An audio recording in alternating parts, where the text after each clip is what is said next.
And now, RenderMan. Apparently I need no introduction. Thank you.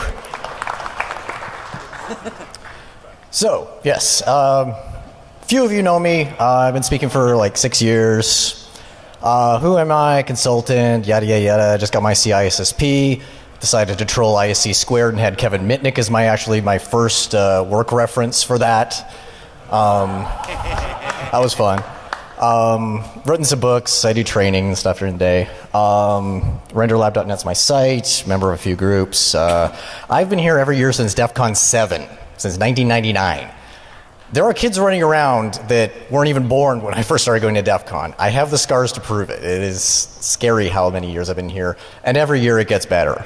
You guys make this a friggin' awesome con. I've quit jobs to come down here. There's nothing that would stop me. I'm the guy that goes to a conference in Poland and has this waiting for me. Apparently my reputation precedes me a little bit. So, but first I want to address something, the Kaminsky problem. Over multiple cons, Dan Kaminsky and I are speaking at the same time. I have yet to see him actually speak. This is getting absolutely ridiculous. In his blog, he actually plugs it as the RenderMan birthday paradox, which is highly ironic because yesterday was my birthday. And I don't think he has any cookies this year, but what the hell? Oh, hell. Oh, hell. Apparently I get to drink.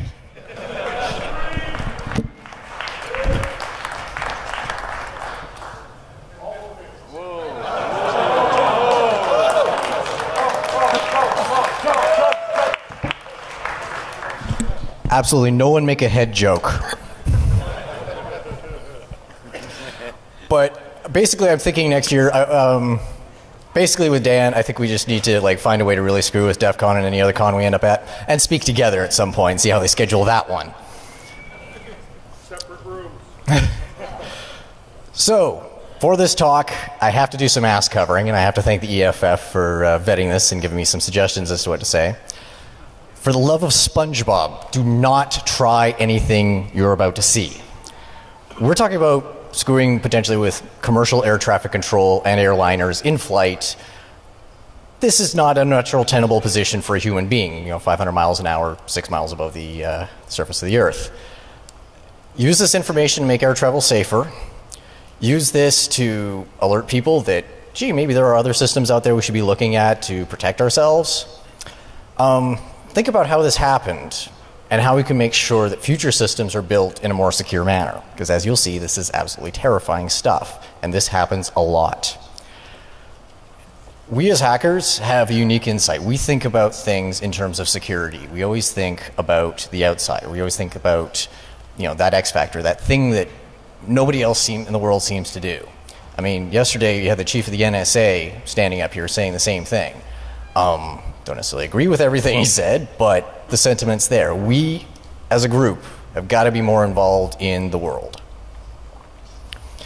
So, just for reference, here is the statute out of the United States Criminal Code about interfering with air navigation systems, of which basically half the stuff I'm talking about, if you actually did it, would be violating. You're looking at 5 years in jail and a bunch of fines and all sorts of fun.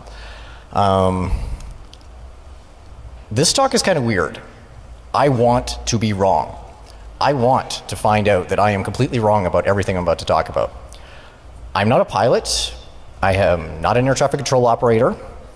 Could you imagine me as an air traffic control operator? I am in no way associated with air traffic or commercial airlines or anything like that beyond flying cattle class a whole bunch. I'm very good at stuffing people in the overhead bins now. So, if I get some acronym or some minor detail wrong, I apologize. You think the computer industry is bad for acronyms? Start reading some of this documentation. It's insane. This research is ongoing, and the air traffic control system is so huge. There's no way I could talk about everything in it or understand it for it'd take me years. But this stuff is too important to just keep quiet. So I wanted to point all this out now so that I can get other people on board, so it's not just all me and another handful of people. The whole crux of this talk is I want to prove to myself that air travel is still safe, that moving to the next generation air traffic control system does not make things any more dangerous. I'm continually trying to prove this to myself and failing. So I need your help to try to assure myself that this is working. So I get interested in this stuff purely by accident. Bought a program called Plane Finder AR in October of 2010. Some of you may have remembered this program because it was pissing off Homeland Security, and I can't remember which congressman or whatever it was, but basically stood in front of the on the floor of Congress and said, all these horrible things, saying, "Oh my God, the terrorists can track our airplanes and all this stuff." And it's like, you have absolutely no idea how this works, do you? As one could say for a lot of things with Congress. Essentially, what happens is you take your iPhone, you point it at a contrail in the sky or in a direction.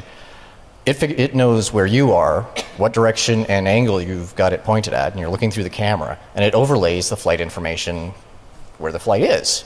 Which is kind of cool. Sitting in an airport and say, "Oh, what flight is? Oh, that's the one going to Honolulu. Okay, that's kind of neat." I played around with this for a while.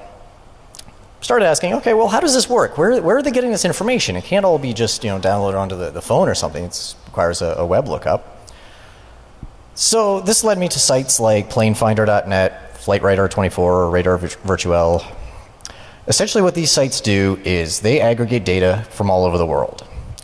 Users set up ground stations wherever they are and then collect data from flights going over and feed this information into a common database for, each of these sites runs off of a different database, but then puts all this stuff into nice, Google Maps or flyable maps, and you can see in pretty much real time air traffic. Okay, this is kind of cool.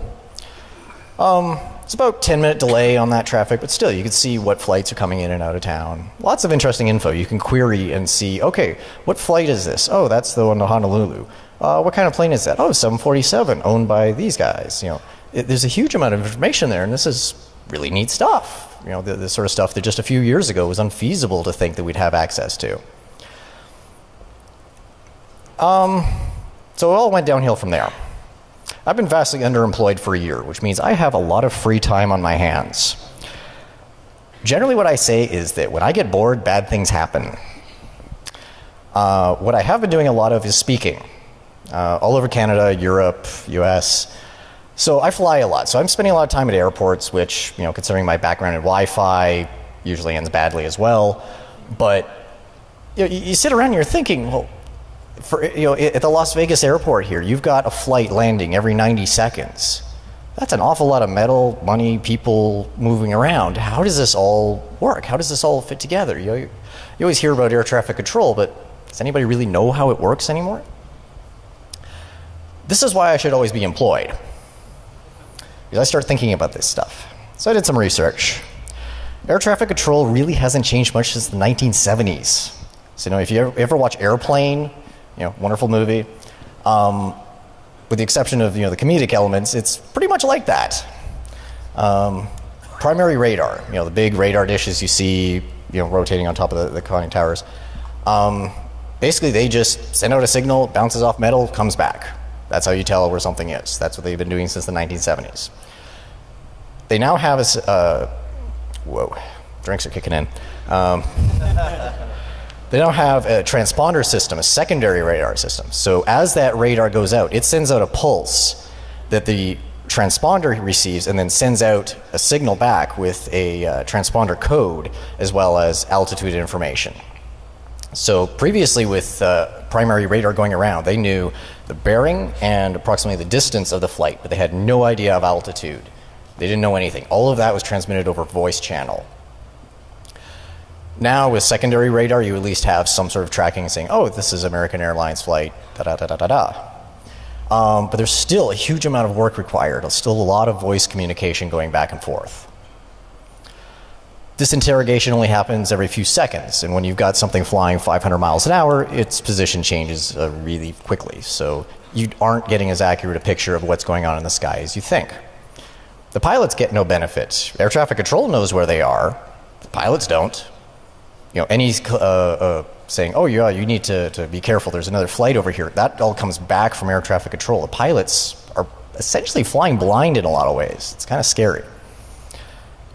This requires that there be a large separation of planes. You can't have planes, you know, riding each other's ass all the way in. You have to maintain a certain level of separation for safety because you don't know, you know, exactly where things are. You know, it could get too close, bad things could happen. So we're still pretty much running by the seat of our pants. IVR, which is basically a waypoint-based system, is not optimal. So a lot of airlines are saying, well, we need to improve this because if we're flying point to point to point, you know, shortest distance between 2 points is a straight line. They aren't doing that. They want to be able to do that. It saves gas. You know, you're always hearing about the fuel surcharges and all that crap nowadays. And air travel is increasing. You've got a limited capacity. You can't build an airport every 5 miles kind of situation. You've got cities where, you know, you look at the Las Vegas airport here, McCarran, there's only a limited amount of space that you can do there. There's only so much throughput you can put through there. So you need to do everything you possibly can to squeeze everything you can out of there. And then you just get really weird crap, things like weather. There was that volcano a couple of years ago in Iceland, which I am certainly not going to try to pronounce the name of. These sort of events can cause havoc all around the world, and those effects in one location can ripple because the entire situation is dependent. A flight leaving Europe landing in the United States is then going to continue on somewhere else. If that plane doesn't arrive, well, it just backs up the whole system. So the decision was made, something needs to change. That change became the next generation air traffic control system. In the late 90s, FAA and others created an initiative to revamp air traffic control in the US and by proxy, essentially the world. They wanted to do more with less, take the existing systems, because the problem is you've got, you know, like, what were some of the numbers? It was almost half of the air fleet is in the air at any given time. So it's not like you can stop all air travel, take it to some hangars for a couple of weeks, retrofit everything, and then put it back out. The world would grind to a halt. And that would be a bad thing, by the way.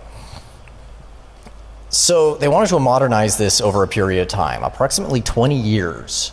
Some of the mandates for this system kick in 2020, so we've still got lots of time here. They wanted to save costs on air traffic control equipment because big primary radar dishes that spin around on top of towers are very expensive. But at the same time, they also wanted to save fuel for the airlines so they could cut costs, save time, and increase capacity. The key for this is ADS-B. This is the data source for the plane finder sites I mentioned and the focus of this talk. And I need a drink.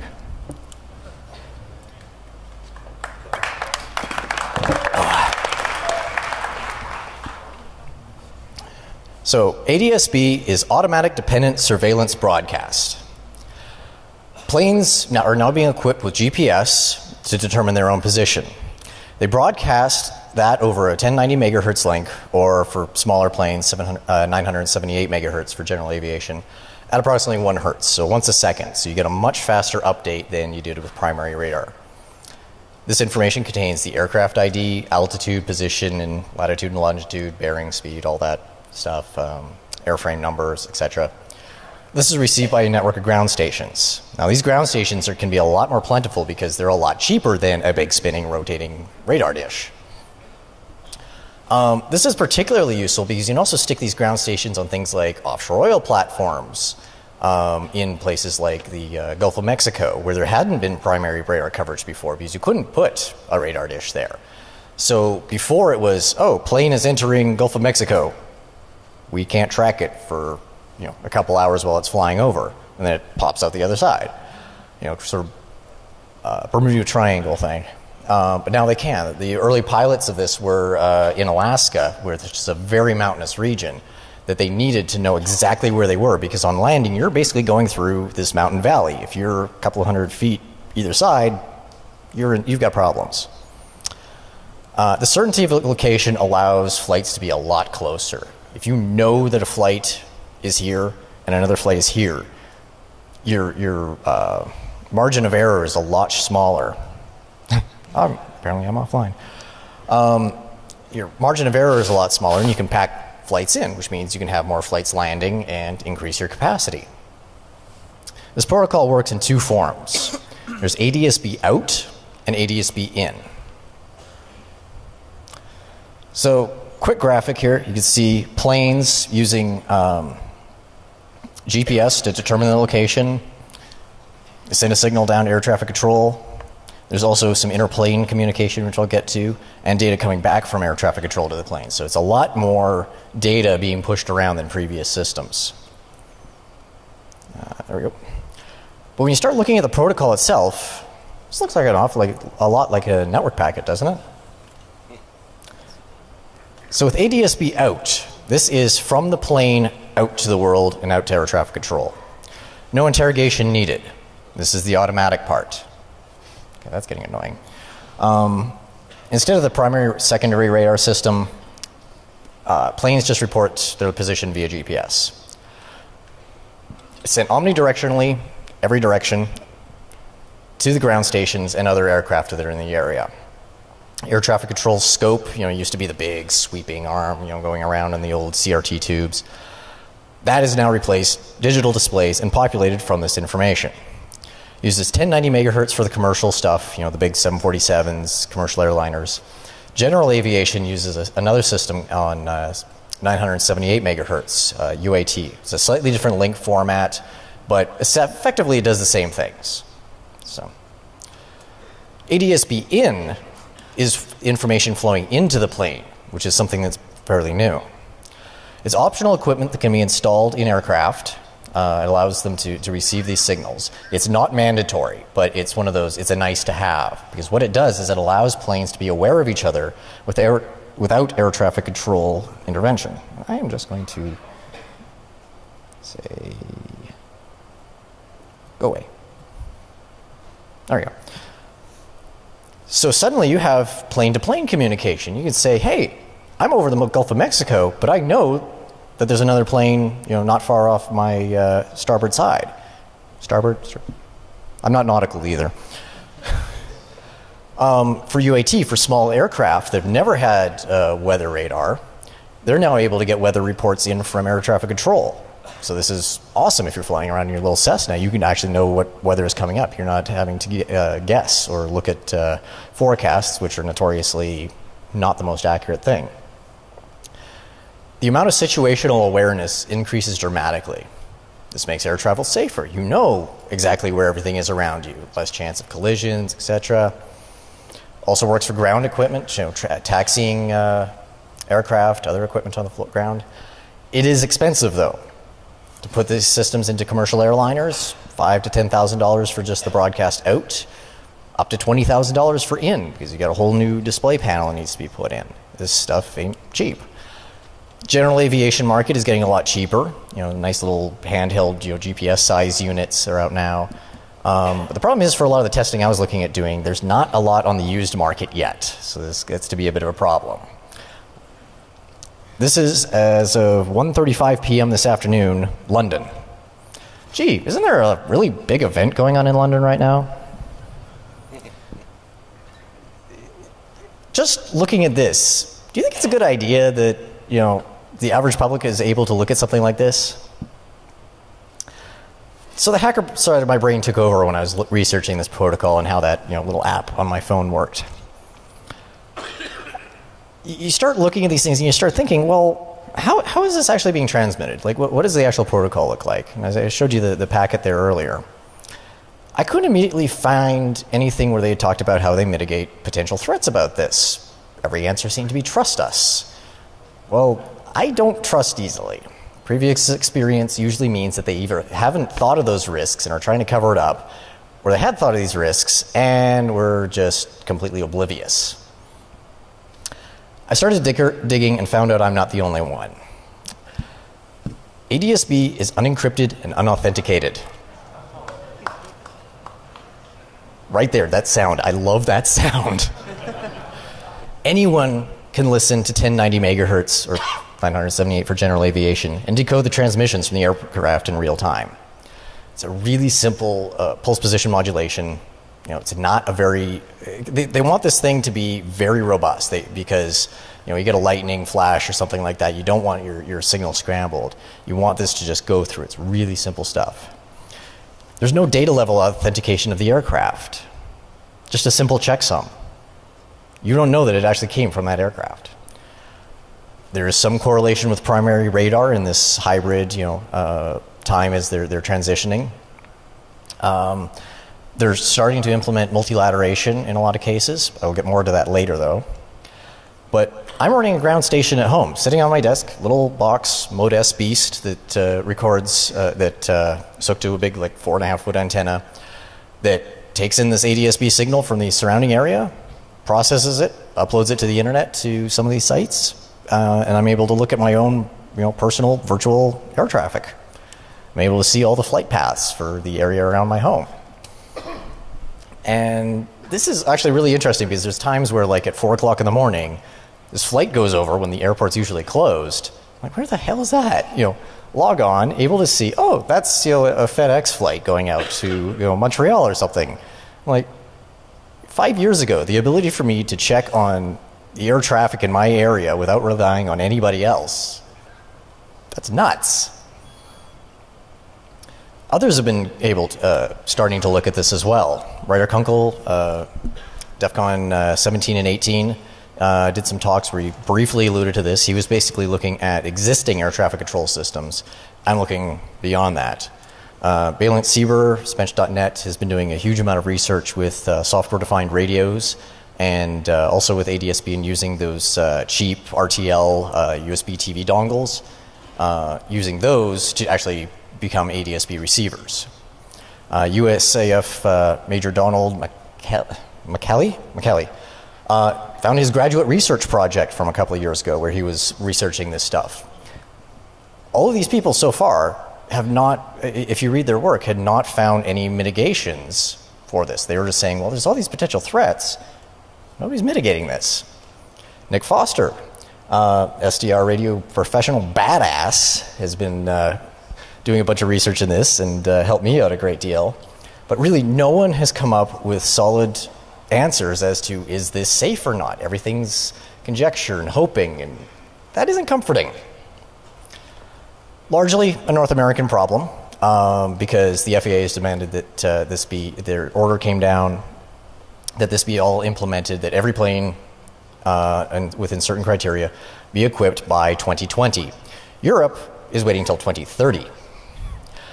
But this is already being utilized all over the world. I believe Australia has pretty much already implemented it everywhere.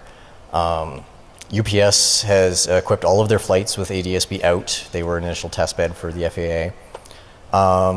There are planes over our head right now that are ADS-B equipped and using this. It's the inevitable direction. We've only got 8 years before it's mandatory on this continent that, to ask some of these hard questions as the flying public. I fly a lot and want to get home safely. I am very aware of the irony of talking about attacking next generation air traffic control when I have to fly home. But there's a multitude of threat vectors that we need to look at. First threat, ADS-B out. So this is plane to air traffic control. Eavesdropping. This is simple, as I said, unencrypted, unauthenticated protocols. I'm running a base station. I'm able to record all of this myself. Gee, this is all clear text. What can I data mine with that? I get multiples of these stations. I can do my own homebrew multilateration. Even if a plane is not broadcasting its GPS coordinates, if it's broadcasting anything that I can identify, I can still locate that. Air Force One being a prime example of this. The data mining potential, we know it's in the air, when, where. Remember the extraordinary rendition flights from a few years ago where they'd grab a guy in one country, take him to another country to beat the living crap out of him? All of that was uncovered by a bunch of plane spotters who were looking at flights that weren't on normal data channels and tracking where they were going. Because essentially, in order to play nice in airspace, you have to tell air traffic control who you are. I highly suggest you stick around for the next talk, Busting the Bar, because they're talking about this exact sort of stuff where they're data mining this information. Their method is a little different than using ADS-B, but you augment their method with ADS-B and you're going to have a hell of a lot of data to mine. Another obvious attack vector, injection. What is to stop us, other than a very long jail sentence, from injecting ghost flights into air traffic control systems? Documents that discuss using primary radar, actually bouncing signal off metal, that talk about fusing that with ADS-B in order to verify, okay, this plane says it's here. We actually have metal in the air at roughly that location. We can kind of trust that. The same documents that talk about using this system also talk about, hey, ADS-B is cheap. We can now turn off primary radar. That's scary. What happens if we introduce just slight variations of existing flights? Say, start with broadcasting the same location of that flight, but just sort of, make them diverge. How do you know which one's the real one? Generally cause confusion at inopportune moments. You've seen what a snowstorm will do around the holidays at hubs like, New York or Atlanta or wherever. It causes chaos for days. People sleeping in airports and all that. Gee, there's an Olympics going on. If you could suddenly introduce a whole bunch of random crap, because air traffic controllers are busy enough as it is. If you throw 50 extra flights in there that they're having to sit down and figure out, okay, what the hell is going on here? There's planes now circling. You've now got other, you got things backing up. It's instantaneous. It is scary when you start thinking about the possibilities of this. Could you train the system, create a false signal that goes same time every Tuesday at 2 p.m., this random flight that never responds and is never found to have actually metal there? Do that for a few weeks and then, gee, that's where your smuggler's flight goes. There is some discussion of multilateration in this documentation. So multilateration is basically sort of the opposite of triangulation. You have a signal being broadcast from a location, your plane, picked up by multiple base stations. Based on the differences of time between those, you can actually build an arc as to where that signal came from. You get 3 stations, you're able to draw 3 arcs. Where they intersect, that's where your plane is. But there's nothing that I've found that says that this is actually mandatory. The systems are being set up in North America. The company that's implementing them is saying, yes, our systems are capable of doing this. We built it in because it's essentially the same radio. It's nothing fancy there. But there's nothing mandating that airports use this. It may be buried somewhere, but you'd think something, information like that you'd want kind of out front and important. What about jamming? It happens. Radio misconfigured, something like that, starts broadcasting on 1090 megahertz. Could you sit outside an airport and jam their ability to receive flights? Quite possibly. It already happens, he says. Purely by accident or malicious intent, who knows. You could detect these, direction find these fairly quickly, multilateration, roll out some trucks to, FCC trucks or whatever to try and find this stuff. But does every airport have this capability? If I did it for 10 minutes and then moved, did it, an hour later, did it for another 10 minutes, are they going to roll the trucks for that? I don't know. What plans do they have? If you target a particular location, again, the Olympics.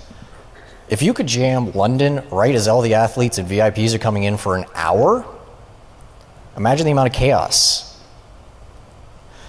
Coordinate jamming across multiple travel hubs. Like I said, you've seen what weather will do along the east coast of the US during a major holiday. Introduce, a bit of noise. It could be just a pelican case that you just magnet to the side of a receiving station. Something's going to happen. I don't know. ADS-B doesn't have a contention protocol. It's just a simple broadcast. So if you get too many planes in the same area, the system falls apart because there's just so much noise. No, you can't get the signal through the noise. You can augment this artificially, maybe. I don't know. Let's look at ADS-B in. So this is plane to plane and air traffic control into the plane. You could inject confusing, impossible, scary types of data to elicit a response. You know, you've got a flight that's been flying cross country for a few hours. You know, pilot's a little tired or whatever. You inject something on his traffic display that suddenly says, yeah, there's a plane 500 yards in front of you. I don't know, something's going to happen. Probably something involving a sphincter. You know, 500 miles an hour, you can still brown your shorts. You could introduce conflicting data between air traffic control and the cockpit. Air traffic control says, oh, everything ahead of you is clear. No, according to my display, there's a conga line in front of me. What's going on? Because the aircraft have no source of multilateration. They don't know where this they have no way of correlating where this signal is coming from. They just get GPS coordinates. That's it. They can't verify where that signal is coming from. This is only used for a traffic display. So this is just a, sort of a nice to have. It's not as important as other systems, but we'll get to those. GPS jamming. The whole source of this thing is GPS locating. You want a really accurate signal. North Korea is currently running GPS jamming along their borders. So it's already happening. The UK ran a bunch of tests along their highways where they had listening posts listening for rogue signals on GPS frequencies and found a whole bunch of them over a couple of weeks. Usually trucks mounted with jammers so that they're low jacks so that the boss knows that you're where you are at any time. Some guy would just plug this thing into a cigarette lighter to jam that so boss couldn't track him. Newark Airport in New Jersey actually had a situation with this. On a regular basis, they would get a whole bunch of GPS interference at the same time every day in the same location. They couldn't figure it out. They finally knew, okay, it's a regular basis, we're able to track this down, we'll go out there, we'll camp out with direction finding gear and figure this out. What it was a delivery truck driver whose boss had low-jacked his vehicle so that, keep tabs on him. The guy'd plug in this cigarette lighter GPS jammer and then take a nap. And he would park right at the end of the runway in the parking lot. And was jamming the friggin' airport. These things are only like $20 or $30 on Deal Extreme, so it's not like they're hard to get. Who's a fan of Deal Extreme? All right. All the crap that you should never buy. Is anybody actually able to order stuff from there that costs less than $100 for the whole order? You go there for a $3 cable and it's like, $150 later. But these sort of things can be tucked into baggage. Could be sitting on a timer. Okay, what's your fallback position now? We jammed GPS for the entirety of the flight. All the advantages of ADS-B suddenly go out the window. And if you've now disabled a bunch of the original primary stuff, okay, what do we do now? I don't know. Something's going to happen. GPS spoofing. We manipulate the signals from GPS satellites to say, oh, you're at a different latitude and longitude. The aircraft location tracking is no longer reliable. Okay, best case, we fall back to traditional navigation ads, get rid of some of the advantages of ADS-B. Worst case, such as if you're flying through a mountain valley in Alaska, you intersect something that's a lot bigger than you, and that would be bad. Iran may have used this technique to bring down a U.S. drone earlier in the year. That one I don't think we'll ever actually get a complete answer as to what happened, but still, it's interesting to consider. And there's just that university team just this past month that was able to take over a U.S. military drone and guide it by just spoofing GPS. It's for like less than $1,000 worth of stuff. So this stuff is capable of being done right now. Some threats are total unknowns. I don't know. The air traffic control system is huge. The stacks and stacks of documents that are out there and publicly available. Because so many systems interact with each other in weird ways. I can't understand all this. Like, these guys, I have serious respect for that any of this works at all.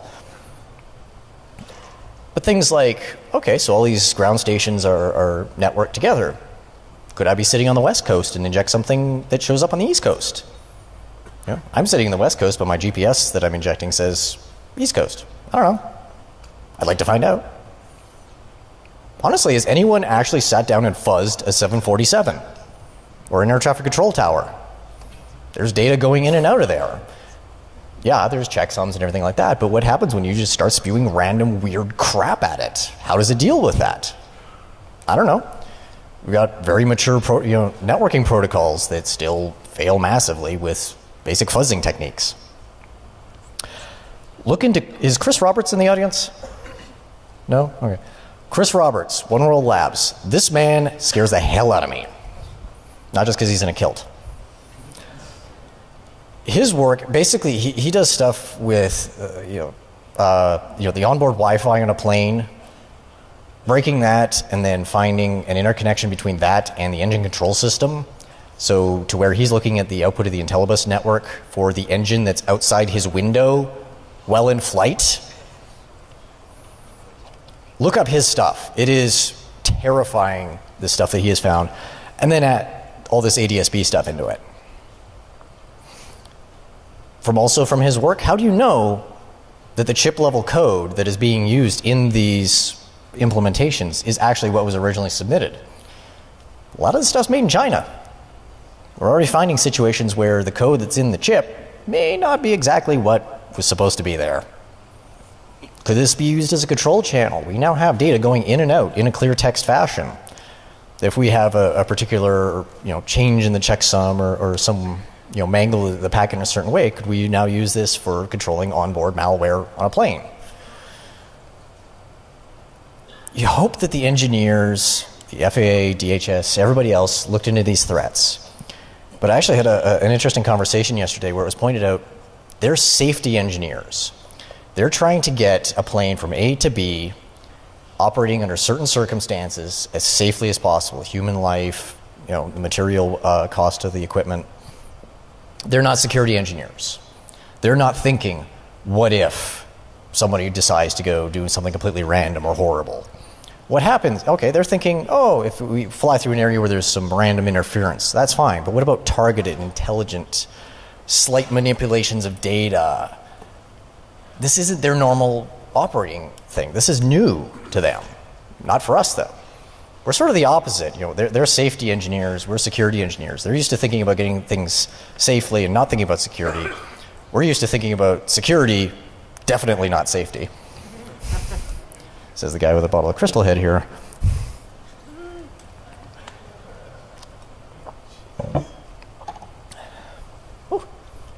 So the FAA submitted their ADSB implementation idea to NIST, National Institute for Science and Technology, for security certification. Great, cool. Somebody else, independent verification. But in this one document I found said the FAA specifically assessed the vulnerability risk of ADSB broadcast messages being used to target air carrier aircraft. This assessment contains sensitive security information and is controlled under 49 CFR Parts 1 and blah, blah, blah. And its content is otherwise protected from public disclosure. It gets worse.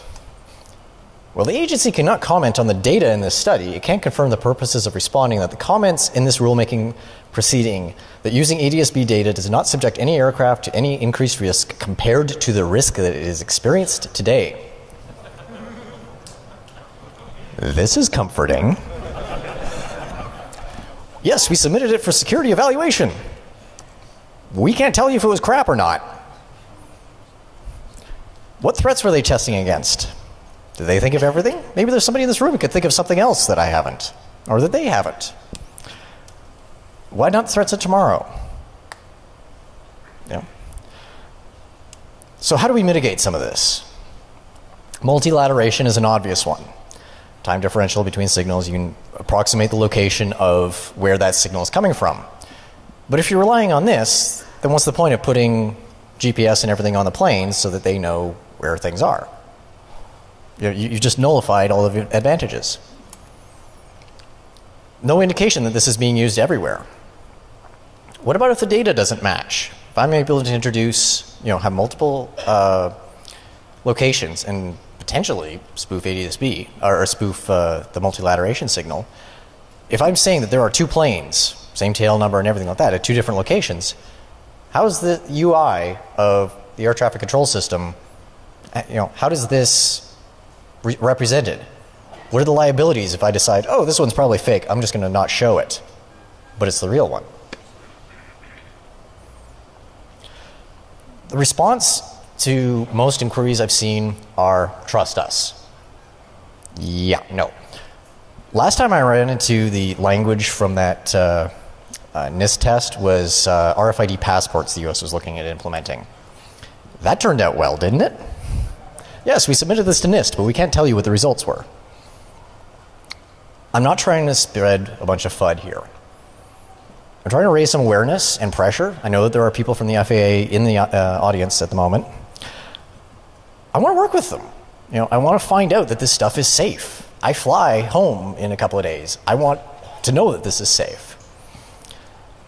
I want to know what their procedures are. How do the air traffic controllers deal with weird crap? I have 50 extra planes on my display. What do? I don't know. Saying to a room of 2,500 hackers that they're suddenly now interested in air traffic control systems will elicit a response. And if that response is me getting arrested, at least I'm going to have a very nice looking mugshot. A common response is also going to be, oh, but it's too expensive for the common man.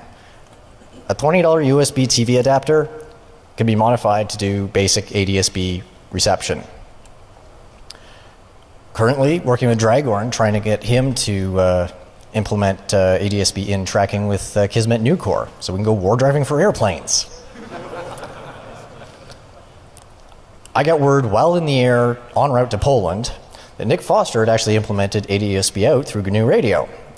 You can see we actually have a valid packets, able to go out through GNU Radio. The honeymoon's over. Exploit number 1 is here. We have the potential now to putting data into the air. GNU Radio plot for a Mode-S extended squirter packet. He also raised his game and impressed the hell out of me. He basically took ADS-B in on flight gear, the open source flight simulator. Basically, he had one radio receiving real world ADS-B packets, populate the virtual world of the flight simulator, and also has another radio that outputs from your little Cessna out to the real world. So, got a little video here.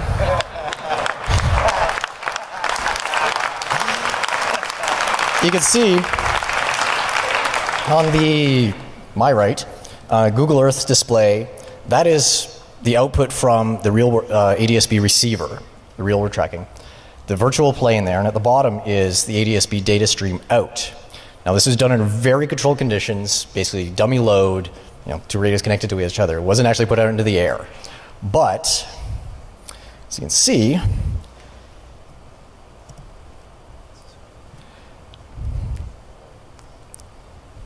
so just to explain what's going on here, you see, okay, you've got real planes there, VDR, 211 and everything. Those are the real flights. Your mom is not the real flight. Your mom may be as big as a 747, but that's not her. You see, it's got valid packets, valid information, and I can't tell if it's showing up on the displays or not. Okay, so it is. You can see the flight path as he's turning around there over the bay. So we're generating packets that if you put this in front of air traffic control would show up on their display. Now, does anybody think that's a good idea?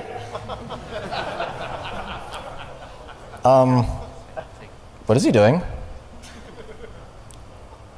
Okay, is he about to buzz the tower? Really? Okay. It's coming right for us! Yeah, so if I was air traffic control right now,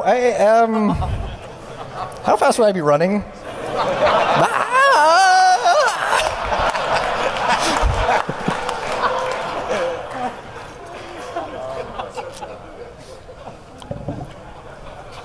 So, yeah, fortunately all this is done in a closed environment by trained professionals. But yeah, you can kind of get the idea that this isn't a good thing. And if he pens around at the moment here, and You can actually see the flight path that it took. You know, if you saw that on a radar scope, oh my god. Yeah, there you go. You can see it spun around, come around. All right. That show's over. Ah.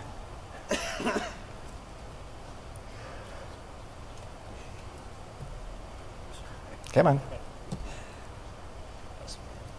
Oh, there it is. Okay. So we have the capability of generating arbitrary packets. I basically prodded Nick a little bit about this. He had thought to do it. It took him, a weekend. Anybody can do this. All the major testing was done at the 900 megahertz ISM band. It would not be difficult to adjust this. You can use UAT, ADSB as well.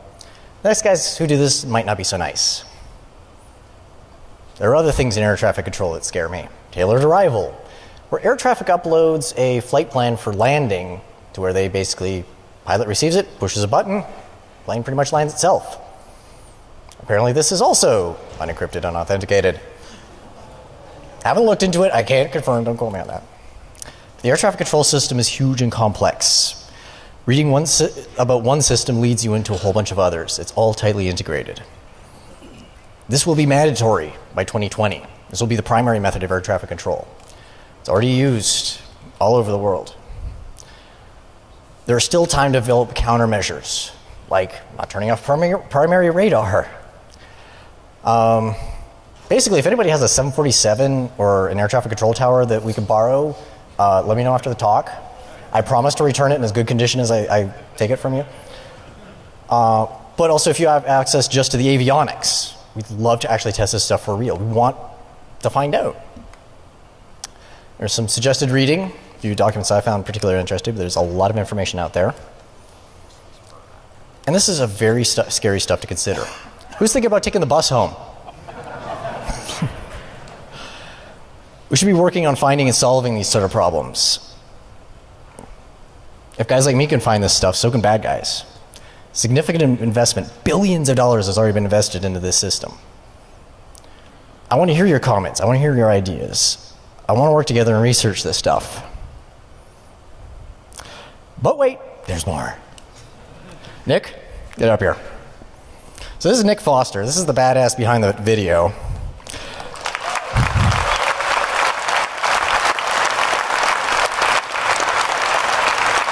And this afternoon he was telling me about something he just figured out. So I figured it out after a night of heavy drinking last night. First of all, just to say, this is like shooting fish in a barrel. If you're not scared about this, you should be. This is really easy to do without encryption, without any thought of security in the protocol. It's just not hard. So there's a collision avoidance system called TCAS that predates ADSB. It's called Traffic Collision Avoidance System. It's how airplanes keep themselves away from each other. It operates on the same Mode-S data link that ADSB uses. ADSB doesn't supplant it. It works with TCAS. TCAS is how airplanes avoid hitting each other. ADSB is how airplanes know where each other are outside of that. So it relies on this cooperative ranging system. It's like a ping pong. And it's slaved directly to the pilot. The pilot can see TCAS reports. If there's a plane nearby that TCAS says you should watch out for, it's going to show up on the pilot screen. If it can be spoofed, this is bad. Now the pilot is seeing false information. It gets worse. On Airbus and Eurocopter aircraft, it's actually tied in to the autopilot. So if the flight director is turned on and TCAS says, hey, somebody's coming up close to you, the autopilot is going to take corrective action. Really? Sounds bad. This is bad. So TCAS, in normal operation, the interrogator sends out a ping, it gets a reply back. Okay, it does a little bit of math, it figures out how far the plane is. What's key to this is that there's a fixed 128 microsecond turnaround time that TCAS has in the protocol that gives the electronics time to gather a response and then transmit it. Well, I don't need 128 microseconds. What if you're not cooperative? If you send out a reply sooner, if you can get a reply out sooner, say you can do it in 70 microseconds, now you can fake your distance from the aircraft much closer. You can create essentially an arbitrary range to the aircraft. Altitude is encoded in the reply, so you can create a synthetic arbitrary altitude that happens to match the aircraft's altitude. That's it. You can create a range track, a collision course between two aircraft, one of which doesn't exist, that's slaved into the autopilot. So that's what we just figured out last night. I'll turn it back to you. Thank you. So,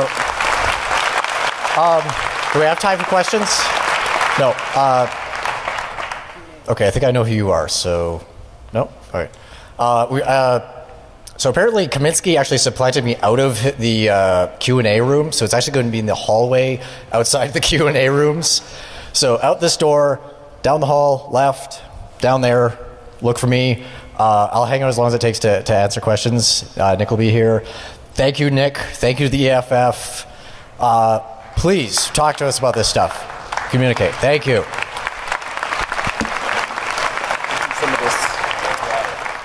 There is, you think the computer industry is bad for acronyms? Start reading some of this documentation. It's insane.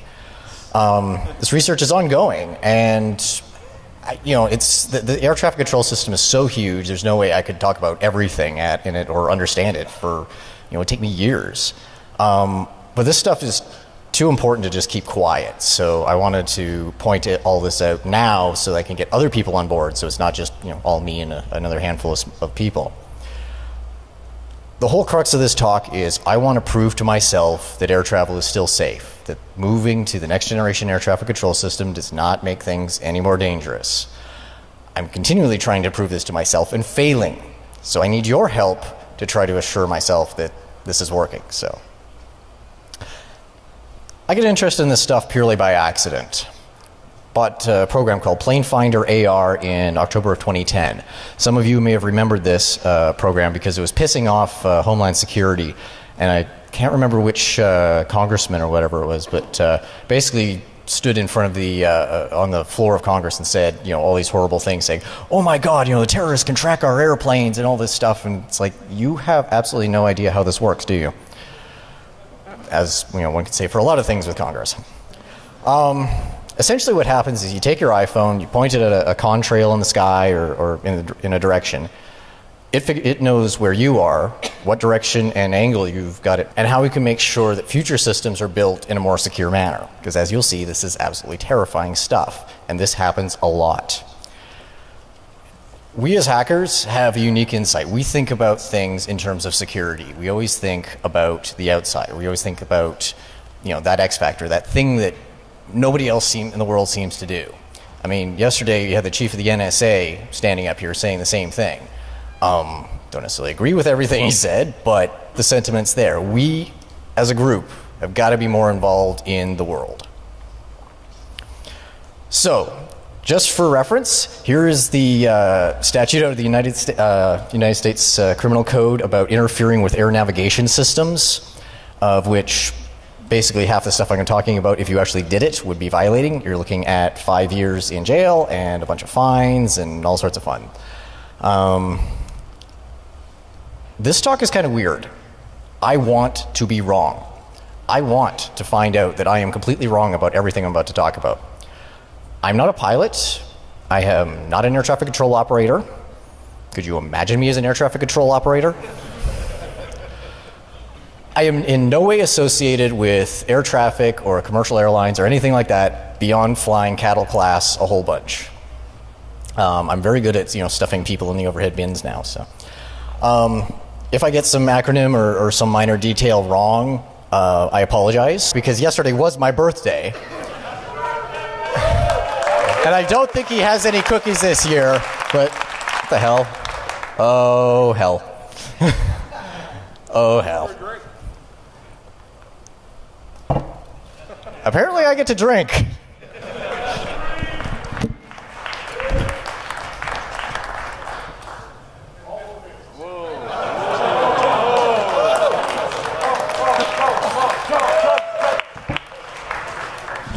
Absolutely no one make a head joke. But basically I'm thinking next year, Basically, with Dan, I think we just need to like find a way to really screw with DEF CON and any other con we end up at, and speak together at some point and see how they schedule that one. Separate rooms. So, for this talk, I have to do some ass covering, and I have to thank the EFF for vetting this and giving me some suggestions as to what to say. For the love of SpongeBob, do not try anything you're about to see. We're talking about screwing potentially with commercial air traffic control and airliners in flight. This is not a natural tenable position for a human being, 500 miles an hour, 6 miles above the surface of the Earth. Use this information to make air travel safer. Use this to alert people that, gee, maybe there are other systems out there we should be looking at to protect ourselves. Think about how this happened, pointed at, and you're looking through the camera, and it overlays the flight information where the flight is. Just kind of cool. Sitting in an airport and it's like, oh, what flight is? Oh, that's the one going to Honolulu. Okay, that's kind of neat. I played around with this for a while. Started asking, okay, well, how does this work? Where are they getting this information? It can't all be just downloaded onto the phone or something. It requires a web lookup. So this led me to sites like planefinder.net, FlightRadar24, or Radar Virtual.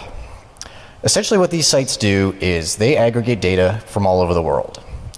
Users set up ground stations wherever they are and then collect data from flights going over and feed this information into a common database for, each of these sites runs off of a different database, but then puts all this stuff into nice, Google Maps or flyable maps, and you can see in pretty much real time air traffic. Okay, this is kind of cool. It's about 10-minute delay on that traffic, but still, you can see what flights are coming in and out of town. Lots of interesting info. You can query and see, okay, what flight is this? Oh, that's the one to Honolulu. What kind of plane is that? Oh, 747, owned by these guys. There's a huge amount of information there, and this is really neat stuff. The sort of stuff that just a few years ago was unfeasible to think that we'd have access to. So it all went downhill from there. I've been vastly underemployed for a year, which means I have a lot of... And now, RenderMan. Apparently I need no introduction. Thank you. So, yes, few of you know me. I've been speaking for like 6 years. Who am I? Consultant, yada, yada, yada. Just got my CISSP. Decided to troll ISC squared and had Kevin Mitnick as my first work reference for that. That was fun. Written some books. I do training and stuff during the day. RenderLab.net's my site. Member of a few groups. I've been here every year since DEF CON 7, since 1999. There are kids running around that weren't even born when I first started going to DEF CON. I have the scars to prove it. It is scary how many years I've been here, and every year it gets better. You guys make this a friggin' awesome con. I've quit jobs to come down here. There's nothing that would stop me. I'm the guy that goes to a conference in Poland and has this waiting for me. Apparently my reputation precedes me a little bit. So, but first I want to address something, the Kaminsky problem. Over multiple cons, Dan Kaminsky and I are speaking at the same time. I have yet to see him actually speak. This is getting absolutely ridiculous. In his blog, he actually plugs it as the RenderMan birthday paradox, which is highly ironic